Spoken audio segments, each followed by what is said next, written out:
Hello friends, RS interview की इस नई सीरीज़ में आप सभी का स्वागत है। सबसे पहले तो मैं आप सभी को बधाई देना चाहूँगा कि आप एक लंबा सफ़र करके आरएस प्री और मेंस के बाद अब इंटरव्यू की मंजिल तक पहुँच चुके हैं। बहुत सारी मंजिल आपने तय कर ली है, बस एक इंटरव्यू की मंजिल अब आपके लिए बची है। उस सभी के लिए मैं आप सभी लोगों को शुभकामनाएँ देता हूँ और उम्मीद करता हूं कि आप बहुत ही अच्छे ढंग से तैयारी कर रहे होंगे। हम कुछ तैयारी के लिए आपकी मदद करेंगे। मैं सम्यक का मानद मार्गदर्शक हूं और हम ये कोशिश करेंगे कि आपको कैसे बेहतर से बेहतर हम तैयारी करवा पाएँ। तो देखिए, आरएस का इंटरव्यू देना, उसे फेस करना हालांकि बहुत महत्वपूर्ण माना जाता है, लेकिन कोई ऐसी चीज़ नहीं है जिसकी तैयारी नहीं की जा सकती हो। बिल्कुल इसकी तैयारी की जा सकती है। और कहा है किसी ने कि कौन कहता है कि आसमान में छेद हो नहीं सकता, एक पत्थर तो तबीयत से उछालो यारो। आप अगर पूरी तरह मेहनत करके, फोकस्ड होके, हम जो आपको बताएं उसको करते हुए अगर आप आरएस इंटरव्यू की तैयारी करते हैं तो डेफिनेटली आपके आरएस इंटरव्यू के अंदर बहुत अच्छे मार्क्स आएंगे। हम जो हमारे आसपास के बहुत से लोग हैं, जिनमें मैं स्वयं भी शामिल हूँ, हम सभी लोगों के इंटरव्यू के अंदर बहुत अच्छे मार्क्स थे और हमारे सिलेक्शन के अंदर इंटरव्यू का बहुत महत्वपूर्ण योगदान रहा है। हम शुरू करते हैं। सबसे पहले हमने एक टीम बनाकर बहुत सोच समझकर हमने इस स्ट्रेटेजी को 3D स्ट्रेटेजी प्लस 16 पॉइंट्स फॉर्मूले का नाम दिया है। 3D स्ट्रेटेजी क्या है ये भी अब मैं आपको बताता हूं। इसको हमने नाम दिया है 3D strategy and 16 point formula. 3D strategy क्या है और 16 पॉइंट फॉर्मूला क्या है, ये हम आपको अभी बताते हैं। देखिए, ये 3D स्ट्रेटेजी का मतलब है कि आरएस इंटरव्यू की तैयारी के लिए आपको 3 डायमेंशनल स्ट्रेटेजी बनानी पड़ेगी। 3 डायमेंशनल स्ट्रेटेजी के अंदर जो पहला बिंदु है वो है आपकी पर्सनैलिटी, दूसरा है आपका रेस्पॉन्स सिस्टम और तीसरा है मॉक इंटरव्यू। पहला पर्सनैलिटी, दूसरा आपका रेस्पॉन्स सिस्टम और तीसरा मॉक इंटरव्यू। इन 3 डायमेंशंस पर हमें काम करना पड़ेगा आरएस के इंटरव्यू की तैयारी के लिए। चलिए सबसे पहले डायमेंशन की बात करते हैं कि जो इंटरव्यू है उसके कई सारे नाम हैं। इंटरव्यू भी कहते हैं, वाइवा वोस भी कहते हैं, पर्सनालिटी टेस्ट भी कहते हैं। तो जो इसका सबसे एप्रोप्रिएट नाम है वो है व्यक्तित्व परीक्षण या फिर पर्सनालिटी टेस्ट। इंटरव्यू बोर्ड आपकी पर्सनालिटी को देखना चाह रहा है। इंटरव्यू बोर्ड ये देखना चाह रहा है कि जो व्यक्ति आरएस बनना चाह रहा है, जो आरएस बनने के लिए आया है, जो एस्पायरेंट है, क्या उसकी पर्सनैलिटी के अंदर वो कैरेक्टरिस्टिक्स हैं जो एक आरएस के अंदर रिक्वायर्ड होते हैं। देखिए, कोई भी काम अगर हम उससे पहले हम एक बात और कर लेते हैं कि क्या पर्सनैलिटी को चेंज किया जा सकता है। तो उसका जवाब बहुत ही एम्फेटिक रूप से हम कहना चाहेंगे, एम्फेसिस देकर कहना चाहेंगे कि बिल्कुल चेंज किया जा सकता है। हमारे पास इतिहास में ऐसे बहुत से उदाहरण हैं कि जिनकी पर्सनैलिटी, जिनका चरित्र एक पल में चेंज हो गया है, जैसे अंगुलीमाल है या ऋषि वाल्मीकि हैं, और बहुत से ऐसे उदाहरण हैं जिनकी पर्सनैलिटी एक पल के अंदर, जिनका चरित्र एक पल में चेंज हो गया।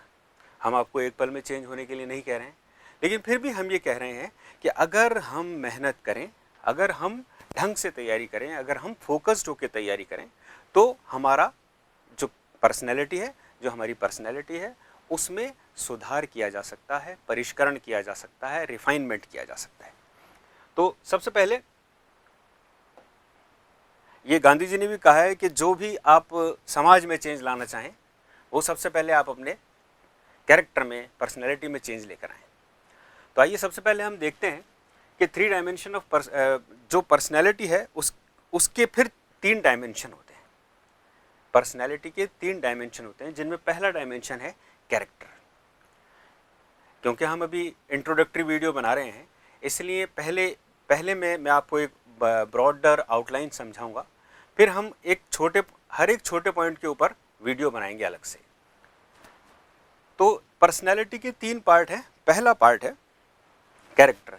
कैरेक्टर का अर्थ यह है कि जो आपका पूरा वैल्यू सिस्टम है, वो वैल्यू सिस्टम आपके चरित्र का निर्माण करता है, जिसे हम कहते हैं चरित्र, हिंदी में कहते हैं चरित्र। ये चरित्र आपका कैसे बनता है?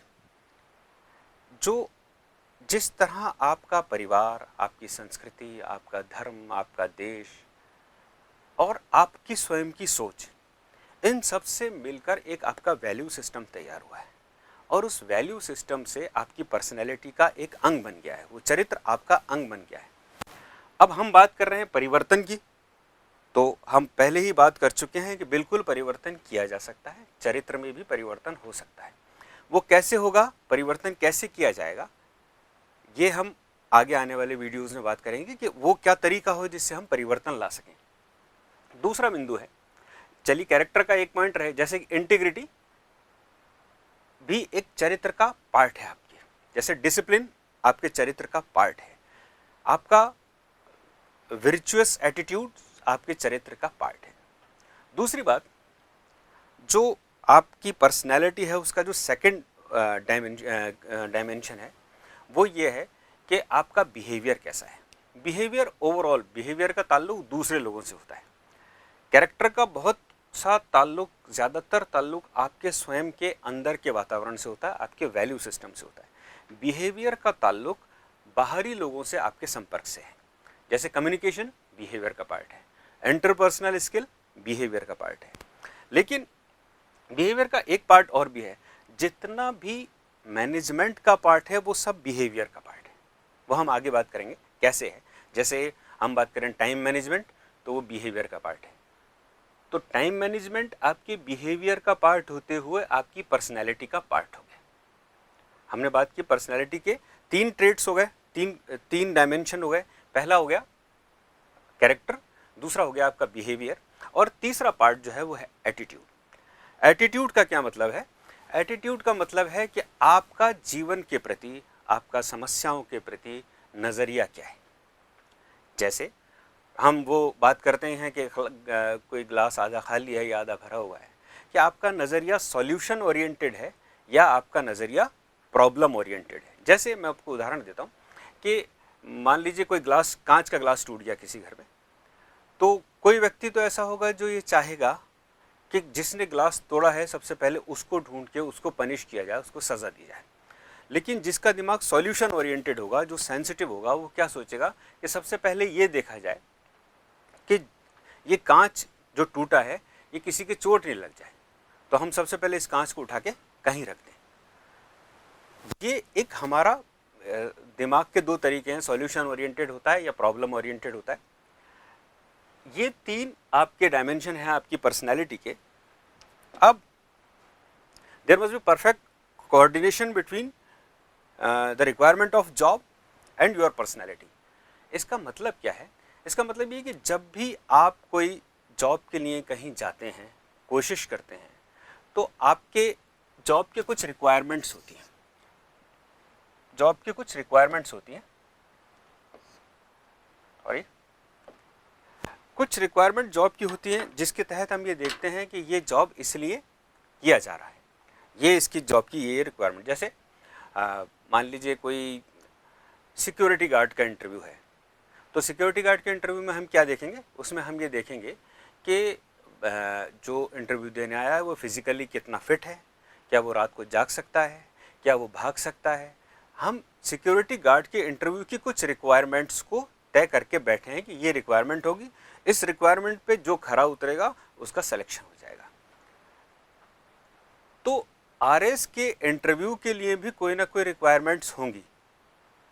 तो हमने बहुत सोचा, बहुत विचार विमर्श किया कि क्या रिक्वायरमेंट्स हो सकती हैं आरएस के इंटरव्यू के लिए, कि बोर्ड जो है वो क्या देखेगा एस्पायरेंट के अंदर, कि एस्पायरेंट में ये चीज़ें होनी ज़रूरी हैं। अब आप कहीं भी किसी भी दिशा में जाएंगे, कहीं भी सोचेंगे, तो आपको ये लगेगा कि जब भी हम कोई लक्ष्य प्राप्त करना चाहते हैं, जब भी कोई हम जॉब प्राप्त करना चाह रहे हैं, इवन बुद्धिज़्म के अंदर अगर हम देखें तो आप मोक्ष प्राप्त करना भी चाह रहे हैं, तो वहाँ भी आपके चरित्र में कोई ना कोई कैरेक्टरिस्टिक्स वैसी होनी चाहिए। मैंने बुद्धिज़्म का उदाहरण क्यों लिया, मैं बताता हूँ आपको कि बुद्धिज़्म के अंदर मोक्ष प्राप्त करने के लिए कुछ कैरेक्टरिस्टिक्स, कुछ क्वालिटीज़, कुछ नोबल क्वालिटीज़ आपके चरित्र में होनी बहुत ज़रूरी है। वो क्या नोबल क्वालिटीज़ हैं? वो नोबल क्वालिटीज़ को जिनको बुद्धिज़्म में कहा जाता है पारमिताएं। तो 10 पारमिताएं बताई हैं महात्मा बुद्ध ने, 10 पारमिताएं, 10 कैरेक्टरिस्टिक्स बताई हैं कि ये वो 10 कैरेक्टरिस्टिक्स हैं कि जो भी व्यक्ति मोक्ष, जिसको कि बुद्धिज़्म में निर्वाण कहा जाता है, जो प्राप्त करना चाहेगा उस व्यक्ति को ये 10 पारमिताएं पूरी करनी होंगी, ये उसके कैरेक्टर में होनी चाहिए। अगर ये कैरेक्टर में नहीं है तो वो निर्वाण के रास्ते पर नहीं बढ़ सकता। तो चाहे सिक्योरिटी गार्ड का इंटरव्यू हो, आपको अपने चरित्र में, आपके पर्सनैलिटी के अंदर वो गुण होने आवश्यक हैं, तभी आपका सिलेक्शन होगा।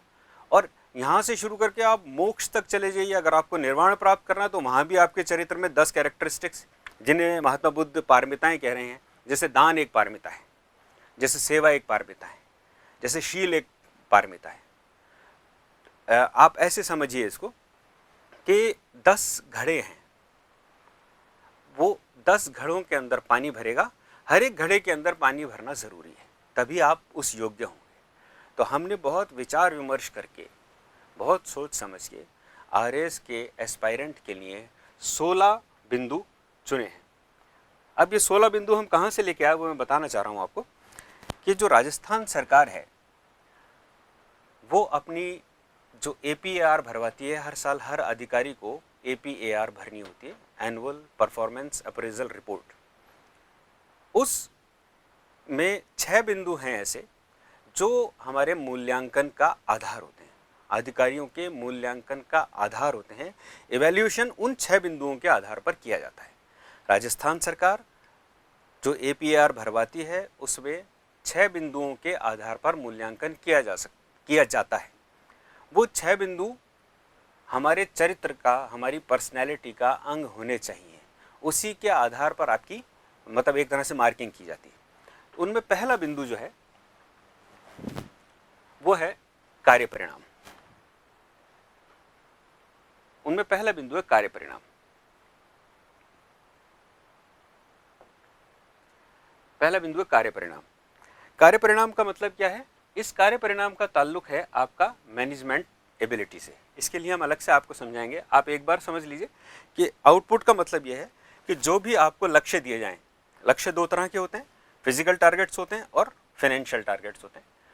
इन दोनों ही टारगेट्स को आपको प्राप्त करना है। उन टारगेट्स, आपको कितने टारगेट्स मिले थे और आपने कितनी प्राप्ति कर ली, वो आपका आउटपुट है। और वो परसेंटेज आ जाता है कि हमें मान लीजिए 1 करोड़ का टारगेट मिला था, उसके अगेंस्ट हमने 110 लाख कर दिए हैं, 1 करोड़ 10 लाख कर दिए, तो हम टारगेट से 110% आगे हैं। ये हमारा आउटपुट हो गया। दूसरा, राजस्थान सरकार जो कह रही है वो कह रही है नेतृत्व का गुण होना चाहिए, लीडरशिप की क्वालिटी होनी चाहिए। आप ये देखिए, दोनों हैं, लीडरशिप भी है और मैनेजमेंट भी है। मतलब you should be a good manager as well as a good manager. मतलब लीडर और मैनेजर, आप दोनों आप में गुण होने चाहिए। क्या फ़र्क होता है लीडर में और मैनेजर में? ये थोड़ा सा बताता चलता हूँ आपको कि leader works on the system but the manager works in the system. मतलब जो लीडर होता है वो सिस्टम पर वर्क करता है कि सिस्टम कैसे चल रहा है, ओवरव्यू करता है उसको। लेकिन जो मैनेजर है वो वर्क करता है सिस्टम के भीतर रहते हुए, सिस्टम के भीतर रहते हुए काम करता है। मैं आपको एक कहानी से समझाता हूँ कि कुछ लोग जंगल में कोई रास्ता ढूंढने गए, तो जितने भी ज़रूरी इक्विपमेंट होते हैं, जितनी भी ज़रूरी चीज़ें होती हैं, आधुनिक सारे उपकरण उनके पास थे जिनसे रास्ता ढूंढा जा सकता है। तो वो लोग रास्ता ढूंढ रहे थे, बहुत टाइम हो गया था, रास्ता नहीं मिल रहा था, उन्हें नहीं मिल रहा था। तभी उनमें से एक व्यक्ति जो होता है वो उस जंगल के सबसे ऊंचे पेड़ पर चढ़ जाता है और वहाँ से चिल्ला कर कहता है कि हम गलत जंगल में हैं। तो जो व्यक्ति उस पेड़ पर चढ़ गया और चढ़कर जिसने कहा कि हम गलत जंगल में हैं, वो तो लीडर है। और वो बाकी सब जो काम कर रहे हैं, सिस्टम के भीतर रहते हुए काम कर रहे हैं, वो सब मैनेजर्स हैं। एक फ़र्क और है, जो लीडर होता है वो अंत को प्रारंभ में ही ध्यान कर लेता है। इसका मतलब यह है कि जैसे स्टेप्स होते हैं किसी भी काम को करने के, तो लीडर वो है जिसको ये पता चल जाएगा कि ये इसका जो हम जिस प्रक्रिया में आगे बढ़ रहे हैं उस प्रक्रिया के अंत में क्या होगा, इसका वो अनुमान पहले कर लेता है। तो अच्छा लीडर कौन सा है? जो अंत को keep the and in mind in the first step, on the first step he keeps the and in mind. देखिए, अब आउटपुट की बात कर ली हमने, लीडरशिप की बात कर ली, मैनेजमेंट की बात कर ली, अब एनालिटिकल एबिलिटी की बात करते हैं। एनालिटिकल एबिलिटी का मतलब ये है कि प्रशासनिक अधिकारी में, रादर लोक सेवक में, जब भी मैं आपको प्रशासनिक अधिकारी कहूँगा तो आप उसको रिप्लेस कर लीजिएगा लोक सेवक से, क्योंकि हम लोक सेवक ही बनने जा रहे हैं। प्रशासनिक अधिकारी शब्द जो है उससे एक ऑथोरिटेरियन आवाज़ सी आती है और नौकरशाही की बू आती है, इसीलिए हमने लोक सेवक शब्द इस्तेमाल किया है। तो एनालिटिकल स्किल का मतलब ये है कि हम जो भी समस्या हमारे सामने आए उसे छोटे छोटे टुकड़ों में बांटकर देख सकें। जब हम छोटे छोटे टुकड़ों में बांटकर देख सकेंगे तो हमें समस्या बेहतर ढंग से समझ में आ सकेगी और हम उसके कंक्लूजन पर जल्दी पहुंच सकेंगे। नेक्स्ट जो है वो है डिसीजन मेकिंग। डिसीजन मेकिंग एक अलग से हम बात कर लेंगे डिसीजन मेकिंग के ऊपर, कि निर्णय जो है वो ना तो ऐसा होना चाहिए जो बहुत देर से लिया जाए, ना ही ऐसा होना चाहिए जो हेस्टी हो, बहुत जल्दी में ले लिया जाए, तो लेकिन प्रॉम्प्ट होना चाहिए। प्रॉम्प्ट का मतलब क्या है? प्रॉम्प्ट का मतलब ये है कि मतलब टाइम पर लिया जाना चाहिए निर्णय। क्योंकि मान लीजिए अगर आपको कुछ राहत सामग्री लोगों तक पहुंचानी है और आपने देर कर दी, उसमें निर्णय लेने में देर कर दी कि कहाँ से परचेज होगी, कैसे मैनेज होगी, अगर आपने इस निर्णय लेने में देर कर दी तो जिन लोगों तक राहत सामग्री पहुंचनी है वहाँ तक नहीं पहुँच पाएगी और एक आपकी जो प्रशासनिक क्षमता है उसके ऊपर प्रश्न चिन्ह लगेगा। जो इसके बाद जो नेक्स्ट क्वालिटी है वो है पहल करने की योग्यता, एबिलिटी टू इनिशिएट। इसका मतलब यह है कि परंपरा से जो चीज़ें चली आ रही हैं, एक आदर्श लोक सेवक से ये उम्मीद की जाती है कि जो परंपरा से चीज़ें चली आ रही हैं सिर्फ उन्हीं के ऊपर नहीं चलता रहे, वो लकीर का फ़कीर नहीं हो, बल्कि वो कुछ अपनी तरफ से नवाचार करे, कुछ नए काम करे, पहल करे, आगे बढ़े, बेहतर बनाए प्रशासन को, जो प्रशासनिक क्षमता है अपनी क्षमता को भी बेहतर बनाए और ओवरऑल सारे प्रशासन को बेहतर करने की तरफ वो आगे बढ़े। तो ये 6 गुण हमने लिए राजस्थान सरकार की एनुअल परफॉर्मेंस अप्रेजल रिपोर्ट से, जो एक प्रशासनिक अधिकारी में होने चाहिए। आगे हम इसके अलावा हमें कुछ और कैरेक्टरिस्टिक्स भी ज़रूरी लगे। तो हमने देखा 2005 में एक रिपोर्ट आई थी, सेकंड ARC की चौथी रिपोर्ट आई थी। उस रिपोर्ट का नाम था एथिक्स इन गवर्नेंस, शासन में नैतिकता। उस रिपोर्ट में 7 कैरेक्टरिस्टिक्स बताए गए थे एक प्रशासनिक अधिकारी के, एक लोक सेवक के। उन 7 कैरेक्टरिस्टिक्स को भी हमने इसके अंदर शामिल किया है। उनमें पहला है सेल्फलेसनेस। इसका मतलब यह है कि जो भी प्रशासनिक अधिकारी होगा, जो भी लोक सेवक होगा, वो अपने निजी स्वार्थों को त्याग देगा। जैसे कि आपको ध्यान होगा, प्लेटो ने कहा था कि जो किंग होगा वो फिलोसोफर किंग होना चाहिए। इसलिए होना चाहिए क्योंकि उसका स्वयं का कोई निजी स्वार्थ नहीं होगा। फिलोसोफर किंग जो होगा उसका कोई परिवार नहीं होगा, इसलिए उसका कोई निजी स्वार्थ नहीं होगा। मैं परिवार के ऊपर कोई प्रश्न नहीं कर रहा हूँ कि आप परिवार रखें या नहीं रखें, लेकिन परिवार बात यह है कि सेल्फलेसनेस के साथ काम करेंगे। दूसरा इंटीग्रिटी। इंटीग्रिटी के ऊपर हम आगे आने वाली वीडियोज़ में भी बात करेंगे। मोटे तौर पर मैं आपको इतना बता दूं कि इंटीग्रिटी का मतलब यह है कि आपका चरित्र अंदर से खंड खंड नहीं होना चाहिए, बिखरा हुआ नहीं होना चाहिए, इंटीग्रेटेड होना चाहिए। और इसका सीधा ताल्लुक, इंटीग्रिटी का सीधा ताल्लुक सत्य से है।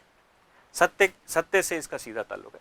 अकाउंटेबिलिटी, जवाबदेह होने चाहिए। आप जो भी काम आप करें उसके प्रति आप अकाउंटेबल होने चाहिए, जवाबदेह होने चाहिए। ऑब्जेक्टिविटी। ऑब्जेक्टिविटी का मतलब यह है कि आप जब प्रशासनिक अधिकारी बनकर आ जाएंगे, जब आप लोक सेवक बन जाएंगे, तो आप किसी धर्म को बिलोंग करते होंगे, किसी जाति को बिलोंग करते होंगे, किसी रीजन को बिलोंग करते होंगे, किसी स्टेट को बिलोंग करते होंगे, और आपके एक सांस्कृतिक परिवेश होगा। जब आप नीतियों का क्रियान्वयन कर रहे हैं तो आपसे ये उम्मीद की जाती है कि ये सारे पूर्वाग्रहों से, अगर पूर्वाग्रह इनके आधार पर कुछ बने हो तो अगर कोई पूर्वाग्रह आपके बने हैं इन सांस्कृतिक परिवेश से, धार्मिक परिवेश से, रीजनल परिवेश से, उन पूर्वाग्रहों को आप दूर रखेंगे और जो नीति निर्माण का एग्जीक्यूशन करेंगे आप और लोगों से बिहेवियर करेंगे वो पूरी तरह ऑब्जेक्टिव बिहेवियर करेंगे। इसके बाद ओपननेस। ओपननेस का ताल्लुक इस चीज़ से है कि आपको ध्यान है 2005 में हम आरटीआई ले आए थे। आरटीआई का और ओपननेस का मतलब मुख्य ताल्लुक इस चीज़ से है कि हमारा जो पर्सनैलिटी है, प्रशासनिक अधिकारी की जो पर्सनैलिटी है, वो पूरी तरह ट्रांसपेरेंट होनी चाहिए और वो जो भी काम कर रहा हो उस काम को करने में वो पूरी तरह पारदर्शिता बरते और कोई भी सवाल उससे अगर किया जाए तो वो छुपाएगा कुछ नहीं। इसका मतलब ओपननेस पारदर्शिता से संबंधित है। ऑनेस्टी, ईमानदारी, लीडरशिप। तो देखिए 6 तो गुण थे जो हमने राजस्थान सरकार की APAR से लिए थे, 7 गुण हमने लिए हैं सेकेंड ARC की चौथी रिपोर्ट से। तो 6 और 7 13। एक लीडरशिप कॉमन है, एक लीडरशिप कॉमन है। अब हम फिर हमें लगा कि ये 12 गुण हो गए, 4 गुण और लगे हमें कि 4 गुण और होने चाहिए प्रशासनिक अधिकारी में, जिनमें पहला गुण है सेंसिटिविटी। सेंसिटिविटी का मतलब यह है संवेदनशीलता, कि जब हम लोगों से मिलें, नीतियों के नीति निर्माण के बाद उसका क्रियान्वयन करें और जब वो डिलीवरी का टाइम आए, जब नीति वाकई आम आदमी तक पहुंच रही है, उस वक्त हम पूरी तरह सेंसिटिविटी के साथ, संवेदनशीलता के साथ कार्य करें और लोगों को हमारे दिल में ये दर्द होना चाहिए कि जो पैसा है वो, मतलब जैसे मान लीजिए हम कोई खर्चा कर रहे हैं, सरकार की तरफ से बहुत से खर्चे भी करने होते हैं, तो हम ये ध्यान रखें कि ये खर्च ऐसा ही है जैसा कि मैं अपना पैसा खर्च कर रहा हूँ। इतना दर्द होना चाहिए। अगर कोई भूखा है और मेरी जिम्मेदारी है कि मैं उसको राहत सामग्री बांटनी है, तो मेरे अंदर इतनी सेंसिटिविटी होनी चाहिए कि मैं ये नहीं सोचूं कि अब 6 बज चुके हैं या 7 बज चुके हैं या रात हो गई है। मेरी पहली जिम्मेदारी ये है कि मैं सेंसिटिविटी के साथ उस तक वो राहत सामग्री पहुंचाऊं, चाहे रात को कोई भी टाइम हुआ है। इसलिए प्रशासनिक अधिकारी में सेंसिटिविटी होनी चाहिए।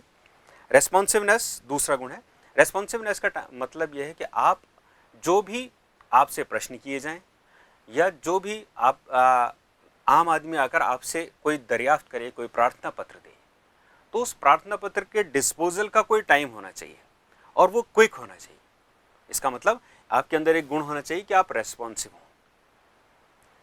तीसरी बात है एबिलिटी टू एग्जीक्यूट। आपको पता है कि हम कार्यपालिका का भाग हैं, तो हमारा जो मुख्य काम होगा वो जो लॉ बनकर आया है, जो नीतियां बनकर आई हैं, उन नीतियों का हम लोगों को क्रियान्वयन करना है, उनका क्रियान्वयन करना है।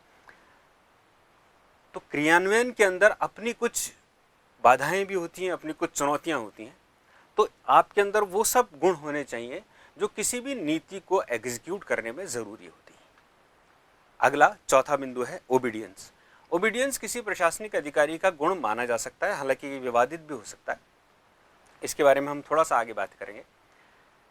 ओबीडियंस का मतलब यह है कि जो विधायिका ने कानून बना दिया है, जो आपको उच्चाधिकारियों से निर्देश मिले हैं, उन निर्देशों का आप पूरी निष्ठा के साथ पालन करें। लेकिन इसमें एक बात है, बात यह है कि आप सिर्फ उन्हीं निर्देशों का निष्ठापूर्वक पालन करेंगे जो निर्देश विधिक होंगे, विधि के अनुरूप होंगे। आप उन निर्देशों को मानने के लिए बाध्य नहीं हैं जो विधि के अनुरूप नहीं है या विधि के प्रतिकूल है। इसलिए ये ओबीडियंस वाला जो बिंदु है, इसको थोड़ा ध्यान से करने की आवश्यकता है। ये हमारा पहला डायमेंशन था। देखिए आप याद कीजिएगा, हमने शुरू में आपको बताया था कि 3 डायमेंशनल स्ट्रेटेजी है। 3 डायमेंशनल स्ट्रेटेजी के अंदर क्या था, पहला डायमेंशन क्या था, पर्सनैलिटी। पर्सनैलिटी के अंदर हमने फिर 16 पॉइंट फॉर्मूला बताया, जिसमें हमने 6 जो गुण थे वो लिए राजस्थान सरकार की APR से, 7 लिए सेकेंड ARC की चौथी रिपोर्ट से और 4 हमने आपको बताया और एक जो कॉमन था वो हमने हटा दिया। इस तरह हम 16 बिंदुओं पर आ गए। सेकेंड डायमेंशन जो है, वो सेकेंड डायमेंशन इंटरव्यू के लिए बहुत महत्वपूर्ण है, वह है आपका रेस्पॉन्स सिस्टम। रेस्पॉन्स सिस्टम का मतलब यह है कि इंटरव्यू में, क्योंकि प्रश्न उत्तर होते हैं, इसलिए जब आपसे प्रश्न किया जाएगा तो दरअसल ये देखा जाएगा कि आपका रेस्पॉन्स सिस्टम कैसा है। प्रश्न पूछने का उद्देश्य ये जांचना नहीं होता है कि आपका ज्ञान का स्तर टेस्ट किया जाए। ज्ञान का स्तर तो आपका प्री में टेस्ट हो चुका है, ज्ञान का स्तर आपका मेंस में टेस्ट हो चुका है। तो इंटरव्यू में ये देखना उद्देश्य नहीं होता कि आप ये बता दें कि राजस्थान में फलाना किला कहाँ पर है और आप सही आंसर दे दें। ये नहीं पूछा जाएगा। पूछा जा सकता है, तथ्य पूछे जा सकते हैं, ये तथ्य कोई भी पूछे जा सकते हैं। जैसे यूएनओ के अभी कितने सदस्य हैं, ये प्रश्न पूछ लिया आपसे, या फिर ये पूछ लिया कि भाई आज की तारीख में ये बता दें कि कोविड से आज की तारीख में कितने पेशेंट पॉजिटिव हैं। प्रश्न की बात नहीं है, लेकिन वो आपसे प्रश्न तथ्य नहीं पूछना चाह रहे, वो पूछना चाह रहे हैं आपसे आपका रेस्पॉन्स सिस्टम जानना चाह रहे हैं। या आपने शायद साइकोलॉजी में पढ़ा हो कि एक रेस्पॉन्स सिस्टम एक पूरा टॉपिक है, स्टिमुलस और रेस्पॉन्स का एक सिस्टम होता है, जिसमें पहला बिंदु ये है कि आपको रिएक्टिव नहीं होना है। देखिए बहुत फ़र्क होता है, बहुत फ़र्क होता है रिएक्शन में और रेस्पॉन्स में। ये हम आज के वीडियो में नहीं बता पाएंगे, आपको आगे बताएंगे कि रिएक्शन और रेस्पॉन्स में क्या फ़र्क होता है। लेकिन आप इतना समझ लीजिए कि आपको रिएक्टिव नहीं होना है, बहुत जल्दी प्रतिक्रिया नहीं देनी है। आपको जैसे ही प्रश्न किया जाए थोड़ा सा उस प्रश्न को अंदर आपको मथना है, अंदर आपको उसका ऑब्जर्व करना है, उसका मूल्यांकन करना है, फिर जवाब देना है। रिएक्टिव नहीं होना है। आपका जो भी जवाब होगा, जो भी रेस्पॉन्स होगा, वो सॉल्यूशन ओरिएंटेड होना चाहिए। जो भी आप बात करें पूरे जीवन में, आपको हमेशा सॉल्यूशन ओरिएंटेड रहना है। समस्या प्रधान, समस्याएं तो बहुत हैं संसार के अंदर, समस्याएं तो रहेंगी, लेकिन हमारा दिमाग कैसा चल रहा है। हम चाहते ये हैं कि जो अधिकारी हो उसका दिमाग सॉल्यूशन ओरिएंटेड हो, वो सॉल्यूशन की तरफ बढ़े, क्योंकि उसी से ही प्रशासनिक दक्षता आती है।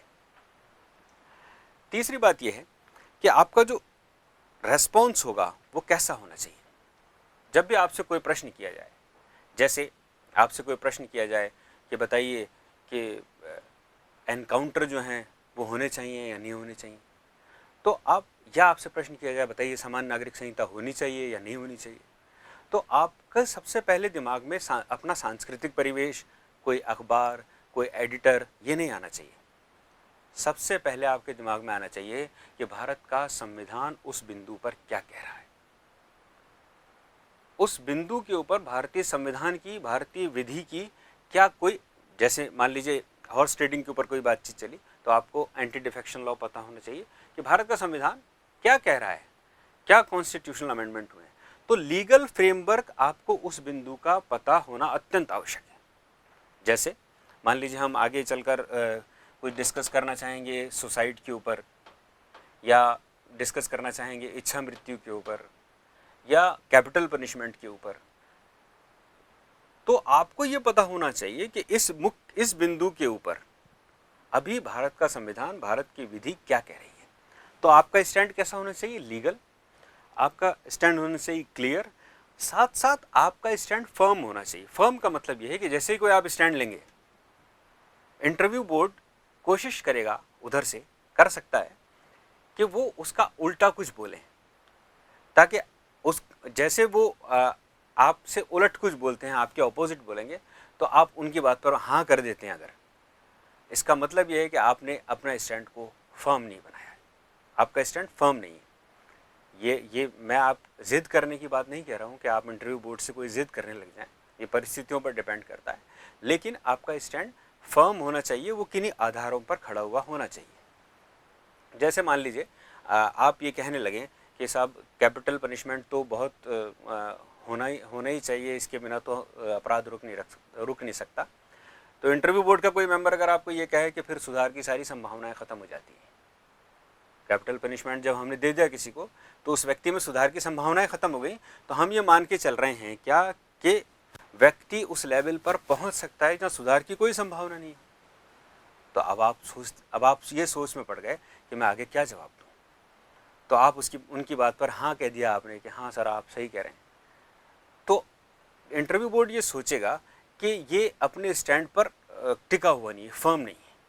तो आपको अपने स्टैंड पर फर्म रहना है, लेकिन यहाँ भी एक थिन लाइन है, कब फर्म रहना है, कब आपको अपने स्टैंड को बदलने की आवश्यकता पड़ सकती है, ये हम डिस्कशन में आपको समझाएंगे। नेक्स्ट है आपकी थिंकिंग लॉजिकल होनी चाहिए, कुछ तार्किक आधारों पर होनी चाहिए। तो हमने 2 डायमेंशन पर बात कर ली। पहला डायमेंशन था पर्सनैलिटी, दूसरा डायमेंशन था आपका रेस्पॉन्स सिस्टम। रेस्पॉन्स सिस्टम पर हम डिटेल से बात कर लेंगे। मोटे तौर पर आप समझ लीजिए कि आपका रेस्पॉन्स सिस्टम कैसा होना चाहिए। आपका स्टैंड क्लियर होना चाहिए, फर्म होना चाहिए, लीगल होना चाहिए। आप रेस्पॉन्ड करना है, आपको रिएक्शन नहीं देना है। और जो तीसरा हमारा डायमेंशन है वो है मॉक इंटरव्यू।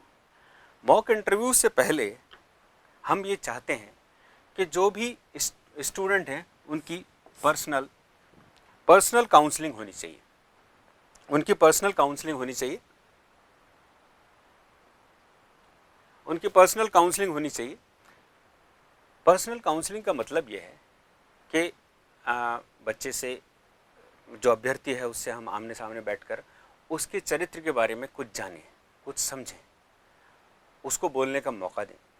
और जब वो बोल चुके तो हम उसके जो पर्सनैलिटी है उसको उन 16 आधारों पर परखें कि उन 16 आधारों में उन 16 घड़े जो हैं, उस 16 जो कैरेक्टर्स के ट्रेट्स हैं, उनमें इसके अंदर किसकी कमी है। जो अच्छे हैं वो ठीक हैं, तो जो घड़े हमें खाली मिलें हम उन खाली घड़ों को उठाएं और उठाकर उसके सामने रख दें कि भाई देखो, तुम्हारे ये जो प्रॉब्लम्स हैं तुम्हारे पर्सनैलिटी के अंदर, इन प्रॉब्लम्स को ठीक कैसे करना है उसके ऊपर हम बात करेंगे। उनको ठीक करने का तरीका है और बड़ा आसान तरीका है। किसी भी कैरेक्टरिस्टिक को अपने अंदर डेवलप कैसे किया जा सकता है, इसके लिए हम बात करेंगे आपसे। लेकिन मॉक इंटरव्यू का पहला जो बिंदु है वो है आप पर्सनल काउंसलिंग।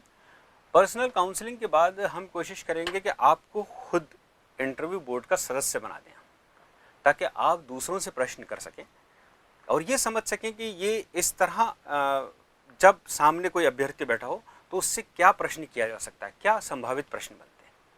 उसके बाद फिर हम आपका इन हाउस इंटरव्यू लें। यहाँ सम्यक की टीम है, सम्यक की टीम आपका इन हाउस इंटरव्यू ले और इंटरव्यू लेने के बाद आपका ये बताए कि आपके ये प्रॉब्लम्स आ रही हैं, इन प्रॉब्लम्स को ऐसे ऐसे ठीक करना है। और फिर आपका एक फाइनल मॉक हो, जिस मॉक इंटरव्यू के अंदर जो बड़े प्रशासनिक अधिकारी हैं, कोई आरपीएससी के सदस्य हैं, पूर्व सदस्य हैं, या कोई बड़ा पुलिस अधिकारी है, वो लोग आएँ और आपकी बिल्कुल मॉक इंटरव्यू उसी तरह लें, उसी परिप्रेक्ष्य में लें, उसी माहौल में लें जिस माहौल में एक्चुअल इंटरव्यू होता है। तो आप देख लीजिए, समझ लीजिए। दोबारा फिर मैं दूसरे वीडियोज़ में फिर आऊँगा नई चीज़ लेकर कि 3 डायमेंशनल स्ट्रेटेजी होगी और 16 पॉइंट फॉर्मूला होगा। अगर आप इन पर ध्यान रखते हैं और हमारे बताए हुए मार्ग पर चलते हैं तो मुझे पूरी उम्मीद है कि आप बहुत ही अच्छे मार्क्स लेकर आएंगे। Thank you very much.